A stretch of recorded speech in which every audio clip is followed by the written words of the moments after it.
ассалому алайкум. Як бори дигар ба ҳама бародаро, ба ҳама дӯстон, ки ҳаррӯза наворҳои моро аз канали Мошин Савдо тамошо мекунанд.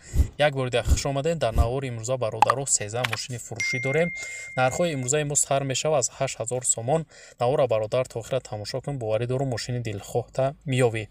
Ба шахсоне ки якум бор дар канали мо меҳмонанд, ҳатман обуна шавед дӯстон. Бародарое ки мошини фурӯшии замин хона доранд ва мехоҳанд ки ҳар чӣ зудтар ба фурӯш гузоранд, марҳамат бародаро, рақамҳои мо дар рӯи экрани шумо мебурояд. Имо WhatsApp ҳастай, мода равон кунед ба тариқи имо WhatsApp ва мо бошад дар навори оянда пешкаши шахсони харидор мекунем. раҳмат барои дастгириётон, барои лайкотон зинда бошем бародаро.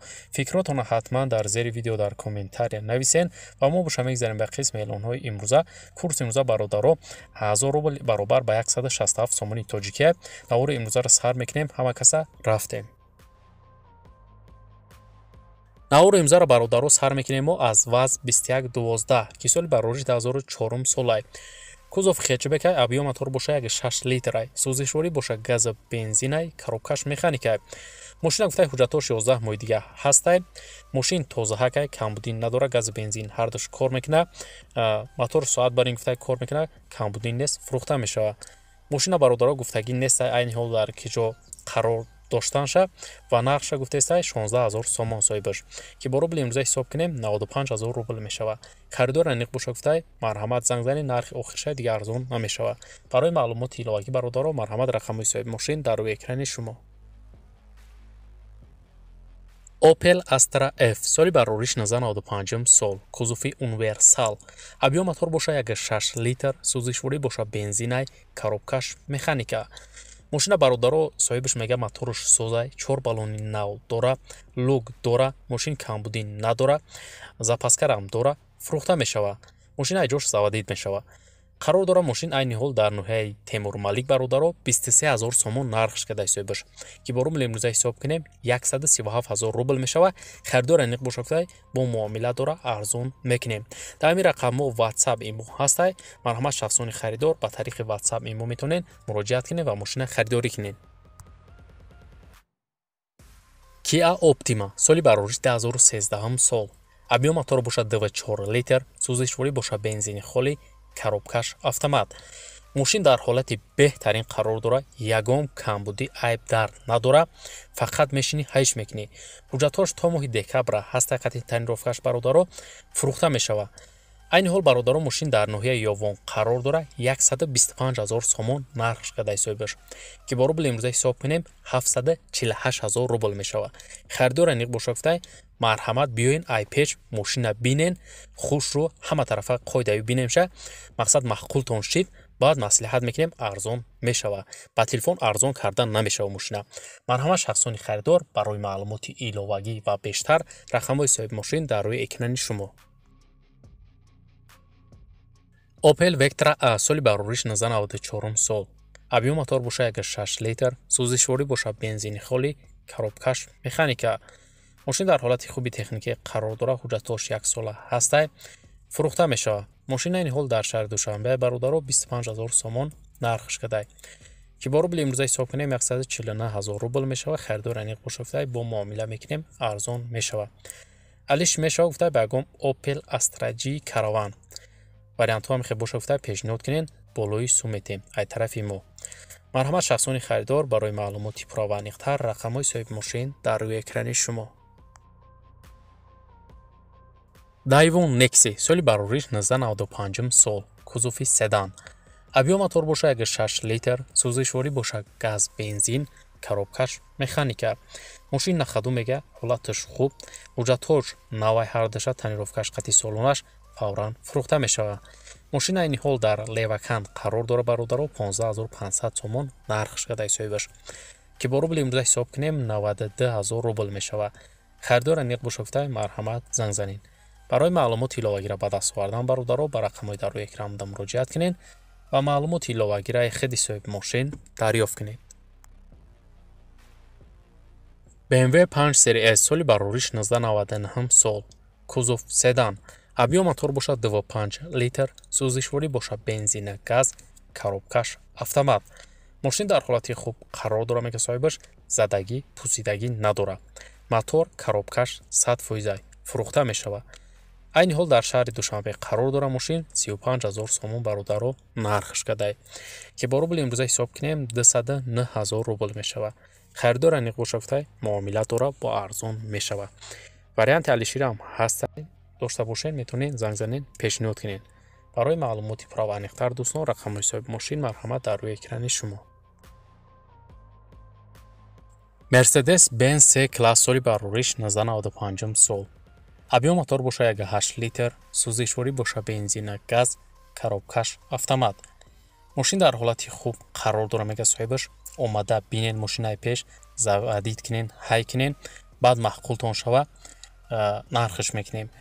айни ҳол бародарон нарша гуфтесай 35500 сомон бо гуфтай биёнаи пеш муомила дора мақсад хеле ки дар боло зикр кардем. мақсад арзон бо мекунем шава маҳқултон шава. Мошин айни ҳол дар шаҳри Душанбе бародаро қарор дора. Бо рубли имрӯза агар ҳисоб кунем 212000 рубл мешава. марҳамат барои маълумоти пурра ва аниқтар рақамҳои соҳиби мошин дар рӯи экрани шумо. Opel Astra F соли барориш 1996 сол. кузуфи универсал. Объем мотор боша 1.6 литр, сӯзишворӣ боша бензини холӣ, коробкаш механика. мошин дар ҳолати хуби техникӣ қарор дора, фурӯхта мешавад. маълумоти иловагӣ нестай бародаро, мошин айни ҳол дар ноҳияи Ёвон қарор дора. 31000 сомон нархш кадай соҳибаш ки бо рубли имрӯза агар ҳисоб кунем 185000 рубл мешавад. харидор аниқ бошафтай муомила дора бо арзонаш мекунем. марҳамат бародарои мошинхар барои маълумоти пурра ва аниқтара ба даст овардан ба рақамҳои дар рӯи экран буда муроҷиат кунед ва маълумоти иловагираи худи соҳиби мошин дарёфт кунед. Mercedes-Benz C-класс соли барориш 1995 сол. объем мотор боша 1.8 литр, сӯзишворӣ боша газа бензин, коробкаш механика. мошин дар ҳолати хуби техникӣ қарор дора, харидори аниқ боша гуфтай марҳамат занг занед фурӯхта мешавад. айни ҳол мошин дар шаҳри Душанбе бародаро 30000 сомон нархш кадай соҳибаш ки бо рубли имрӯза ҳисоб кунем 179000 рубл мешавад. марҳамат бародарои мошинхар шахсони даки Мерседес дар корай метавонед ба рақамҳои дар рӯи экран буда муроҷиат кунед ва маълумоти пурра ва аниқтара аз худи соҳиби мошин дарёфт кунед. Opel Astra F соли барориш 1995 сол. кузуф седан. объем мотор боша 1.6 литр, сӯзишворӣ боша бензина, газ, коробкаш механика. мошин 100% мега моторшам садай, коробка хадавой ҳама ҷош 100%.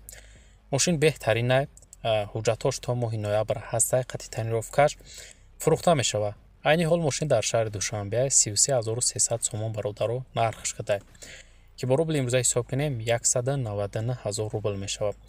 харидор аниқ бошафтай биёин бо арзон мекунем шав. савдо фақат дар назди мошин мешавад. марҳамат шахсони харидор барои маълумоти иловагира ба даст овардан ба рақамҳои дар рӯи экран буда муроҷиат кунед ва маълумоти пурра ва аниқтараи худи соҳиби мошин дарёфт кунед. ВАЗ 21099 соли барориш 1996 сол. объем мотор боша 1.6 литр, сӯзишворӣ боша бензини холӣ, коробкаш механика. мошина мега ҳуҷҷатош буд шудага, мошин дар ҳолати хуб қарор дора, камбуди нест фурӯхта мешавад. айни ҳол мошин дар шаҳри Душанбе бародаро 8000 сомон нархш кадай соҳибаш ки бо рубли имрӯза ҳисоб кунем 47000 рубл мешавад. харидор аниқ бошафтай муомила дора бо. марҳамат бародарои мошинхар барои маълумоти иловагира ба даст овардан ба рақамҳои дар рӯи экран буда муроҷиат кунед ва маълумоти пурра ва аниқтараи худи соҳиби мошин дарёфт кунед. ВАЗ 2107 соли барориш 2003 сол. объем мотор боша 1.3 литр, сӯзишворӣ боша газа бензинай, коробкаш механика. мошин мега норӯшка камтар кор дора, ягон ҷош пусидагӣ надора, мешини ҳайш мекунӣ, акклиматорам дора. фурӯхта мешавад. айни ҳол мошин дар шаҳри Душанбе 8500 сомон бародаро нархш кадай соҳибаш ки бо рубли имрӯза ҳисоб кунем 50000 рубл мешавад. харидор аниқ бошафтай бо муомила дора арзон мешавад. марҳамат бародарои мошинхар барои маълумоти пурра ва аниқтар рақамҳои соҳиби мошин дар рӯи экрани шумо. Opel Vectra B соли барориш 1997 сол. кузуф седан.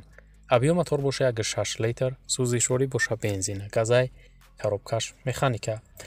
мошин дар ҳолати хуб қарор дора мега соҳибаш, мотор 1.6 простоя ҳуҷҷат дора, фурӯхта мешавад. айни ҳол мошин дар шаҳри Душанбе 23000 сомон бародаро нархш кадай соҳибаш که با روبل امروزی حساب کنیم 137,000 روبل میشوه. خریدار انیق باشه کتای بیاین ای پیش معاملات داره با ارزان میکنیم شه. مرحمت شخصانی خریدار برای معلوماتی پورا و انیق‌تر رقم‌های صاحب ماشین در روی اکرانی شما. و برادرای عزیز در همین جای امروزی اعلان‌های ما مثل هر وقت به انجام میرسه. رحمت که نوارا تا آخر تماشا کردین. زنده باشین برادرها. فکراتون حتما در زیر ویدیو نویسین. تا نوار آینده در هر کی جای باشین خودتون احتیاط کنین. خداوند نگهبانی هر یکی ما و شما باشد. خیر.